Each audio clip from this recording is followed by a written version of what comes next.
مشاهدينا السلام عليكم واهلا بكم معنا في اخر حلقه من يوميات جائزه الحسن الثاني وكاس لاله مريم للجولف، النسخه الخامسه والأربعين من جائزه حسن الثاني للجولف. عرفت تتويج الفرنسي الكسندر ليفي، فيما كاس لاله مريم في نسختها الرابعه والعشرين عرفت تتويج السويديه جيني هاغلاند. نتابع الملخص.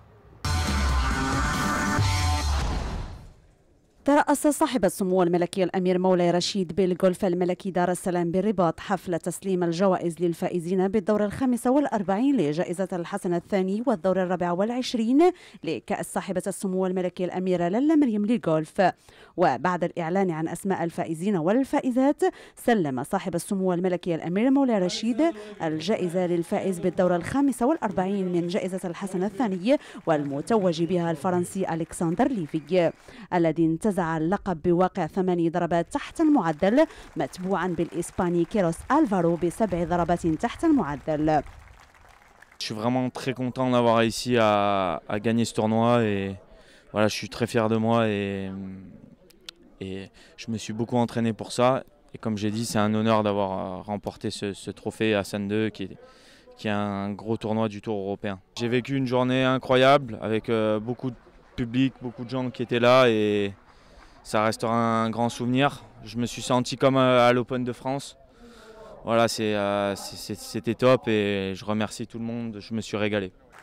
وعلى مستوى النواعم، أفلحت السويدية جيني هاغلاند في الظفر بلقب الدور الرابع والعشرين من كأس لاله مريم. الأخيرة تجاوزت البلاي أوف الذي جمع بكل من التشيكية كلارا سبيلكوفا صاحبة لقب النسخة الماضية والأسترالية سارا كامب بعد تعادلهن في الحفرة الأخيرة. I'm very happy. It's been a great day. أنا سعيدة اليوم بفوزي باللقب. لعبت بشكل جيد، حاولت أن أسيطر على الأمر. أن تمر للبلاي أوف في اللحظات الأخيرة أمر صعب، لكن حسمته في الأخير لصالحي وأنا جد سعيدة بهذا اللقب. So I'm very happy with how I handled myself out there. من جهتها، اللاعبة المحترفة المغربية مها الحدوي حققت اليوم نتيجة طيبة تنضاف إلى سجلها الرياضي في اللعبة. اليوم الريزولتا احسن من ديال البارح وديال لي زوت جورني. لعبت لو بار، مالوغوزمون ما دخلتش بزاف ديال لي بوت. كان يقدر يكون نهار موان 4 موان 5، ولكن هذا هو الجولف وكانوا عندي صعوبات في البوتينغ، ما كانوش تيبانوا ليا لي ليني. دونك او فور اي ميزور دو لا بارتي تزاد الضغط في البوتينغ، ولكن فرحانه بهذا النهار. سيتي با اون بوزيسيون فاسيل ملي ما تكونش تتقلب على التوب 10 ولا على لو بوديوم. تيكون صعيب باش تركز، ولكن فرحانه من هالنهار وان شاء الله تنغنوجد لي بروشان تورنوا.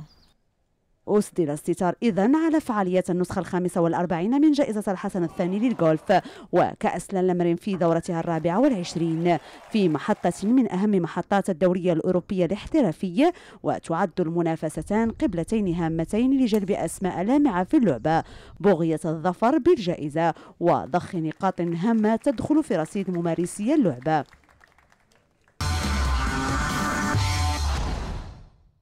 مشاهدينا، وصلنا لفقرة التحليل رفقة مريم المسوقر الناطقة الرسمية باسم كأس لاله مريم. مريم، bonsoir. Bonsoir.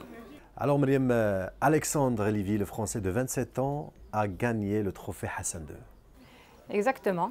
Donc après 4 tours, finalement c'est Alexander Lévy qui gagne le trophée Hassan II.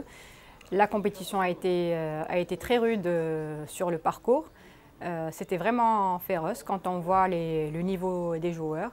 Mais finalement, c'est Alexander Lévy qui gagne.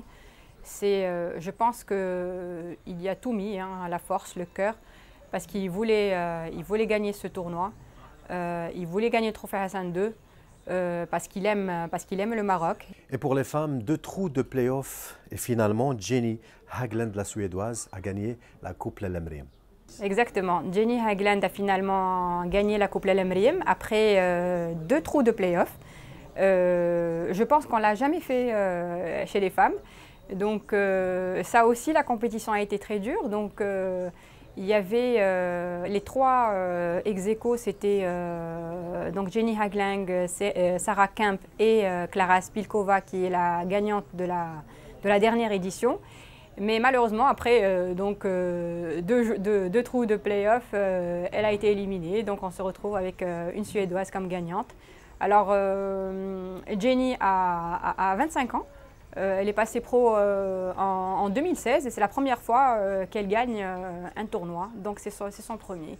On l'a déjà dit lors des précédentes éditions, la Coupe Lalla Meriem et Trophée Hassan II voit en général des jeunes monter et gagner ces tournois prestigieux. Meriem, on a eu un peu le même résultat que l'édition dernière du Trophée Hassan II. L'Italien Molinari qui a fait -9 aujourd'hui. Alexandre Lévy a fait -8, même après la mise à niveau du parcours rouge. Donc c'est à peu près le même résultat que l'édition dernière.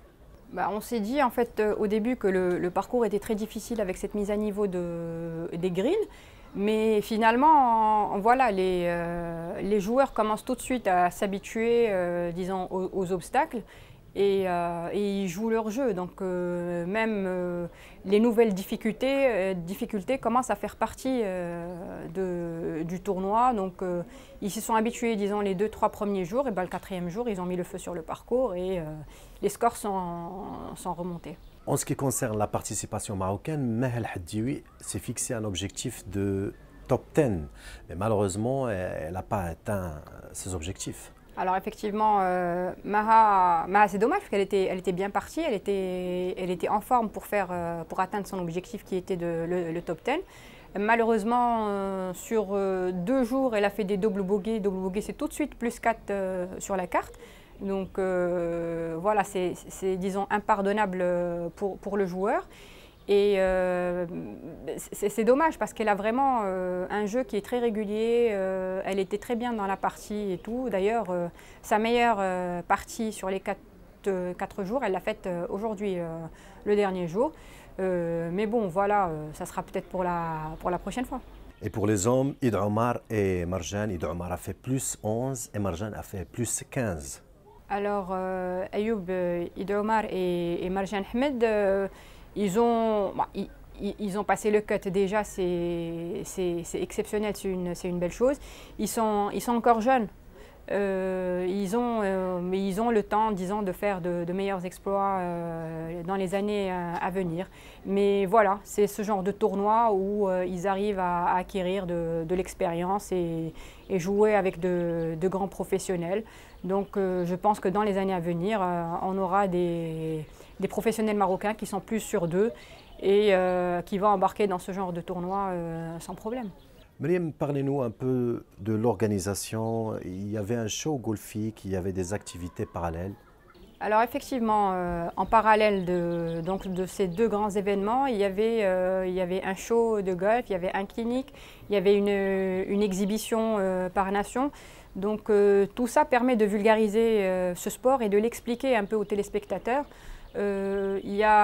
Cette année, nous avons vu beaucoup de téléspectateurs qui ne connaissent pas spécialement le golf, qui n'ont peut-être jamais posé les pieds au Royal Golf Dar es Salaam ni dans un autre golf.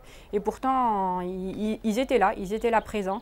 Ils faisaient attention à ne pas faire de bruit quand les joueurs jouaient leur balle.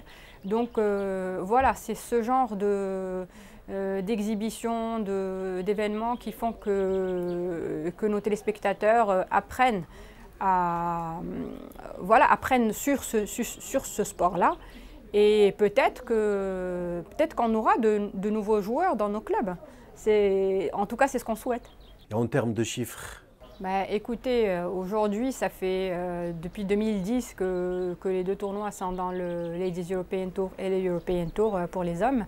Donc, c'est des équipes qui sont aujourd'hui rodées. C'est plus ou moins les mêmes équipes qui travaillent depuis des années sur ces 2 grands tournois.